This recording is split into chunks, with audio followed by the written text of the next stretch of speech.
All right, everybody, back here as promised. Quick video on some more types of reactions. So we're going to actually talk about in this one the other big classification of types of reactions, and that is our friend double displacement reactions. And really, double displacement reactions takes care of two of the three reasons why a reaction takes place. We formed a solid or a precipitate. We formed water, or we have a transfer of electrons, which is more redox classification, which we talked about in previous videos. So again, if you didn't watch it, we'll put a link up there for you to watch it. But this focus is double displacement, which will take care of these two reasons why a reaction takes place. So always with a double displacement, we always have two ionic compounds. That's how you always know it's a double displacement reaction. And always when you have two ionic compounds in a double displacement reaction, pretty much always we're going to switch partners. Basically, the two positive ions just switch partners. We make two new ionic compounds on the other side here. And the result of that is, in one case, maybe we make a solid, which again is one of the reasons why a reaction takes place. Or maybe one of these guys make water as a result of it, which again is another reason why it takes place. So for example, if we take a look at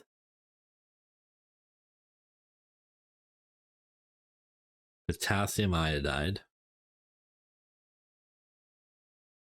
plus a little lead 2 nitrate in this case, this right here is positive, negative, positive, negative. This is a double displacement reaction. We're going to get positive guys switching partners. Now, how do I know what I get on the other side? This oftentimes is problematic for people, especially if they have the arrow and they got to fill in the right-hand side. What you want to think about this is, what are the basic units that make this guy up? And that is a potassium ion and an iodide ion. What are the basic units that make this guy up? That's lead 2 nitrate, which means the lead has a +2 charge. And that's nitrate, which is NO3 minus. So again, we're going to switch partners. These two guys are going to come together. These two guys are going to come together. We want to put it together just like we were doing like nomenclature. Remember, positive, negative thing comes together, needs to equal 0 in terms of the charge. So K plus and NO3 minus means I just need one of each of them. So that is how we get to this guy. But now when I put this guy together with this guy, I actually need not one, but I need two of those ions to balance out the charge. And that gives me PbI2. That, by the way, based on solubility rules, which we're not going to get into too much into this video about, will get us a solid. Hence, we just made a precipitate. And why this reaction takes place is really this solid. Now we know, as we talked about in a previous video, if you haven't watched it, we'll put a link up there, but it is about balancing equations. We need to always make sure it's balanced. And in this case, it looks like we need a 2 there and a 2 right there. And now we're balanced. So this is a double displacement reaction. This is what is more specifically also called a precipitation reaction, because we made a solid. So because we made this solid, this can be more specifically classified as a precipitation reaction. So it is a double displacement reaction, but also a precipitation reaction. Now, if we look at another example, we take some silver nitrate, which if you ever use, you want to be careful you don't stain your skin. And we put a little sodium chloride with it. Again, when I look at this, that is a positive negative ionic compound. Positive negative ionic compound. That should trigger you as it is a double displacement reaction. So we're going to switch partners. So once again here, basic unit of this guy is a silver ion. Basic unit of this guy is a nitrate ion. Basic unit of this guy is a sodium ion. Basic unit of this guy is a chloride ion. Again, we're going to switch partners. So these two are going to come together and these two are going to come together. And once again, we're going to put it together. One silver and one chloride is all we need. That will make a solid based on solubility rules. Sodium and nitrate come together. +1 and -1 means we just need one of each of these. Again, we want to make sure it's balanced, and it actually is balanced in this case. You want to always make sure that you start with, if you have to fill in the right-hand side, the proper formulas first and then balance it. So very similar to what I did on the previous slide. I didn't care about the balancing part. I wanted to make sure I got the right formulas. Then I went back at the end and balance. And that's always what you want to do, is correct formulas first, then balance the equation, and you'll be in good shape. Now, this is a double displacement reaction. This is again a precipitation reaction, because we did form a solid. Now, when we have these type of reactions, we sometimes express these reactions in a few different types of equations. So we have we'll do our silver nitrate example here.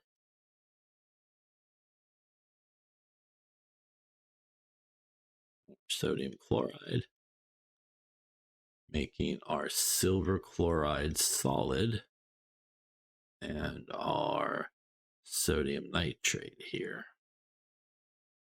With this equation here, where we write everything in its proper formulas, are known as the molecular equation. Now, what's really happening though, when you kind of take a beaker and you take your silver nitrate and throw it in, and you take your sodium chloride and toss it in, what actually happens is, because these are some strong electrolytes or some weak electrolytes, none of them are weak here, but we have mostly strong electrolytes, they're going to break apart actually into ions. And a strong electrolyte is something that will 100% break apart into ions in solution. A weak electrolyte will actually mainly stay together, but something that's ionic is usually fairly strong. So when we have something like silver nitrate, what we really have in this solution is silver ions floating around, and the nitrate ions are floating around. So when you toss that silver nitrate into that solution, you're basically going to get some silver ions floating around and some nitrate ions floating around. When you toss that sodium chloride in, you will get some sodium ions floating around, and that's the aqueous symbol there. That looks really bad. Let me kind of fix that there. Fix that there, here. Why they invented erasers, I suppose. There we go, AQ. We will also have some chloride ions floating around. So again, when you toss that sodium chloride in, you're going to have some sodium ions and chloride ions floating around. When we come together, this silver and chloride are going to come together to make a solid, and they're going to come out of solution as basically a solid. So these guys will then join together. It's actually a white solid, but we'll go red for our color scheme here. AgCl solid. So in this type of equation, we actually keep anything that's a solid together. Anything that's a liquid would also stay together. Anything that's a gas typically will stay together, and also anything that's a weak electrolyte would stay together, and that will keep our solid together. This sodium nitrate is a strong electrolyte, which means it will actually break apart in solution, sodium ion and a nitrate ion. This equation, which actually describes what's going on in the beaker, for example, is what's sometimes referred to as the total ionic equation. It really describes sort of what's going on in this reaction when you kind of throw everybody into the beaker.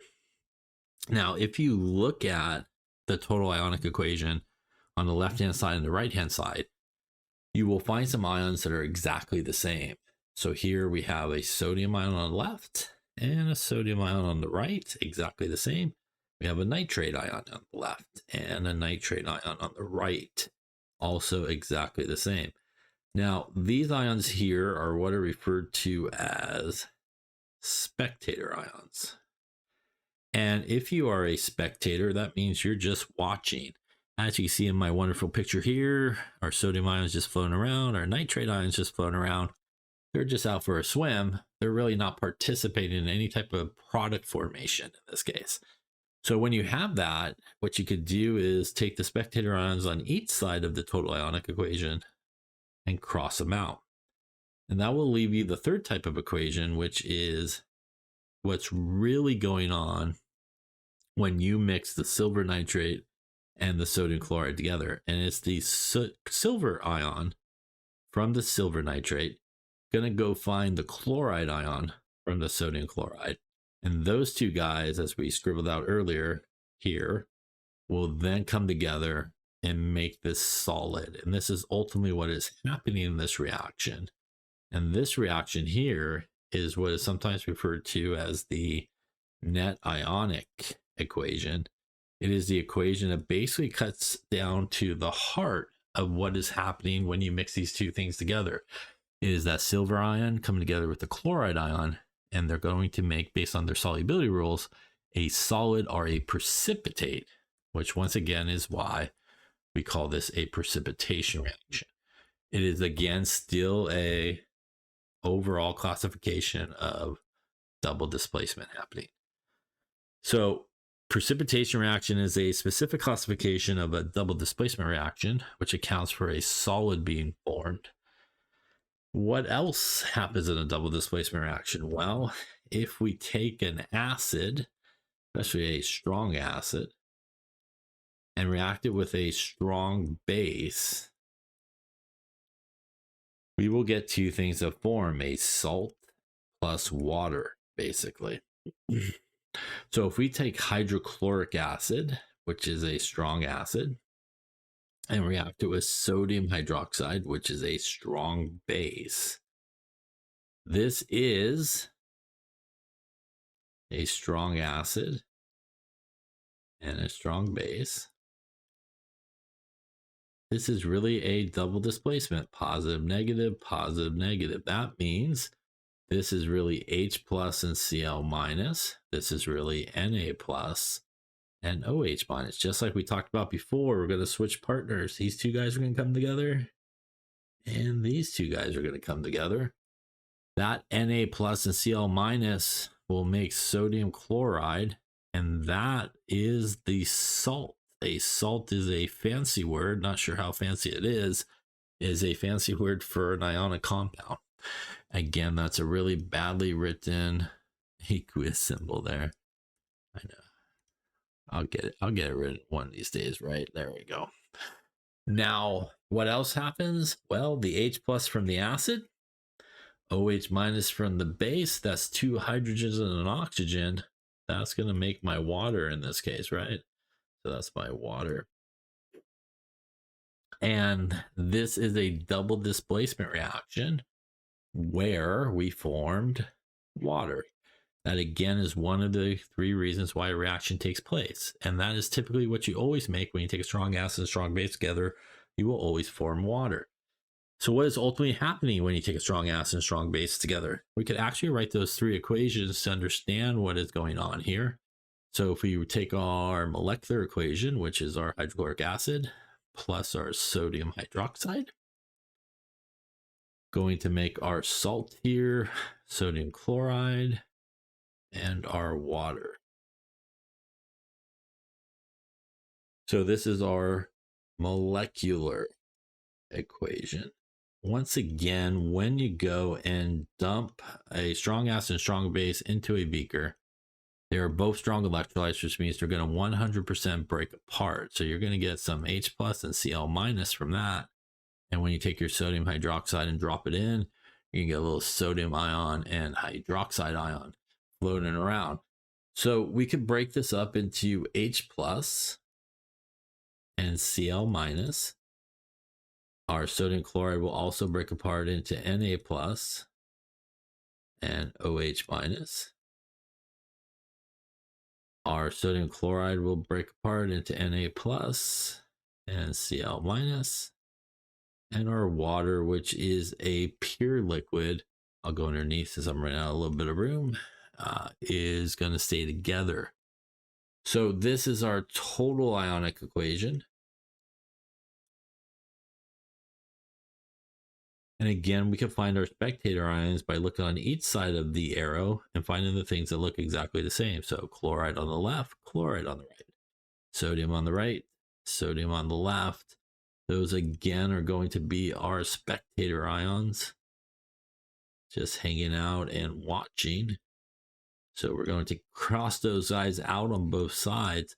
That's going to leave us our equation of what is really happening here. H plus OH minus gonna come together and make H2O. Again, the third reason why a reaction takes place, the formation of water. This pretty much is always the net ionic equation whenever you take any type of strong acid and strong base together. If you get all the way to the net ionic equation, it's always going to be the H plus from the acid goes and finds the OH minus from the base, and that is going to make water. And again, we just have our other spectator ions floating around as our salt in that particular case. This is what is referred to more specifically as an acid base neutralization reaction, as basically you made water. So under the double displacement umbrella,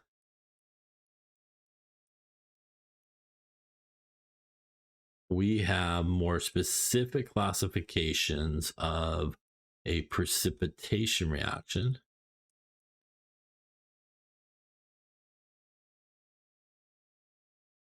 where a solid is formed. We have an acid-base reaction, acid-base neutralization reaction, and that is basically where water is formed. Again, two of the three reasons why a reaction takes place. Remember in a previous video, again, you can take a look at it if you like. We talked about redox reactions, which account for basically a transfer of electrons. And those again are the 1, 2, 3 reasons why a reaction takes place. And you can pretty much classify all reactions in that manner. So double displacement reaction, always a double exchange between two ionic compounds. And again, the two positive guys always switch partners. All right, that takes care of double displacement and the last ways of classifying reactions. I hope it was helpful. We'll see you on the next one. Bye-bye.